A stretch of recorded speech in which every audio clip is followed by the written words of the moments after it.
namun penuh makna. Rumah kecil yang sepi.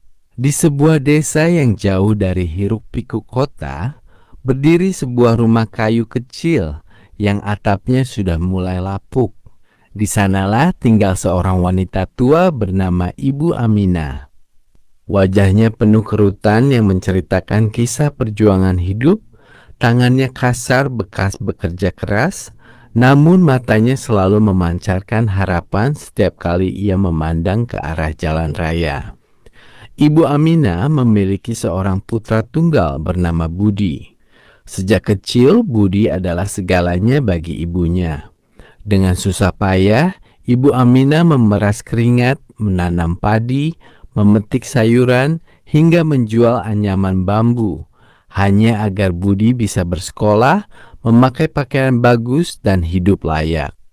"Belajarlah yang rajin, nak," pesannya dulu sambil mengusap kepala anaknya. "Jangan seperti ibu, ingin agar kelak kamu menjadi orang sukses di kota besar." Budi pun berjanji, "Aku pasti sukses, Bu. Nanti aku akan menjemput ibu, kita tinggal di rumah mewah, dan ibu tak perlu lagi bekerja keras." Tahun berganti tahun. Budi benar-benar sukses. Ia lulus universitas, bekerja di perusahaan besar, lalu menikah dengan wanita pilihan hatinya. Namun, kesibukan di kota membuatnya semakin jarang pulang. Awalnya ia masih rajin mengirim surat dan sedikit uang. Lama-kelamaan, surat itu berhenti datang. Uang pun tak lagi ia kirim. Bahkan kabar pun tak lagi ia kirim. Ibu Aminah tak pernah marah. Setiap sore ia akan duduk di teras, menatap ke ujung jalan sambil memeluk foto Budi yang sudah mulai memudar warnanya. Tetangganya sering menghibur, "Bu, mungkin Budi sedang sibuk sekali. Nanti pasti pulang." Ibu Aminah hanya tersenyum tipis. "Iya, aku tahu. Anakku sedang berjuang. Aku tunggu saja di sini." Hari berganti bulan, bulan berganti tahun. Kesehatan Ibu Aminah perlahan menurun. Badannya semakin kurus, napasnya mulai sesak. Namun ia tetap tak mau pindah kemana-mana, tak mau merepotkan siapapun.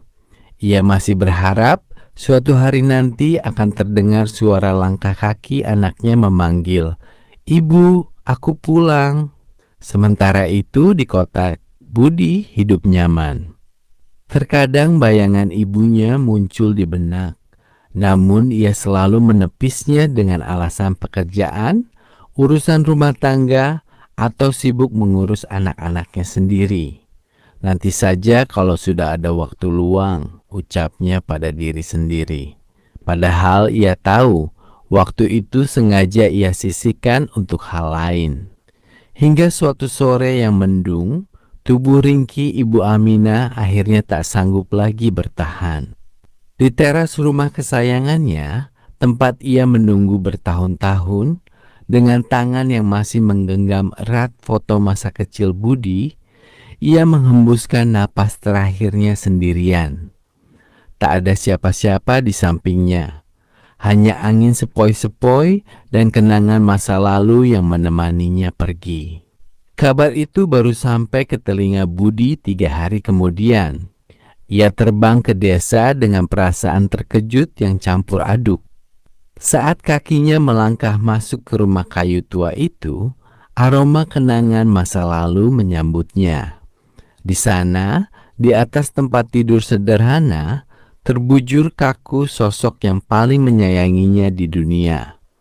Di tangan ibunya yang dingin, masih tergenggam foto dirinya yang sudah usang. Di sudut lemari, Budi menemukan tumpukan surat yang tak pernah ia balas, dan sebuah buku catatan kecil yang robek berisi tulisan tangan ibunya yang mulai gemetar. "Anakku Budi, ibu tak menuntutmu harta atau kemewahan.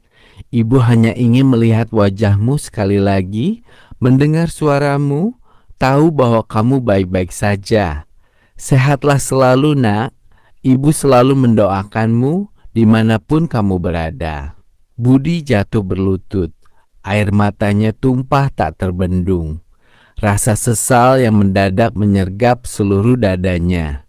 Ia memeluk tubuh ibunya yang sudah dingin, menangis sejadi-jadinya. "Ibu, maafkan Budi. Budi salah. Budi jahat. Pulanglah, Bu. Budi sudah datang." Budi sayang ibu. Namun kata maaf itu kini terucap sia-sia. Mulut ibu yang penuh kasih tak lagi bisa menjawab pelukannya. Tangan yang dulu membelai lembut kepalanya tak lagi bisa menyentuhnya. Kesempatan itu telah hilang selamanya. Setelah pemakaman selesai, Budi berdiri sendirian di atas gundukan tanah merah itu. Ia sadar harta dan jabatan yang ia kejar bertahun-tahun tak mampu membelikan waktu, tak mampu mengembalikan nyawa ibunya, dan tak mampu menghapus penyesalan abadi yang akan ia bawa seumur hidupnya. Pesan cerita, kasih sayang orang tua tak pernah berharap balasan, namun waktu bersama mereka sangatlah berharga. Jangan sampai kesibukan dan kesuksesan dunia membuat kita lupa pada mereka yang telah membesarkan kita dengan segenap jiwa. Jangan biarkan penyesalan datang terlambat.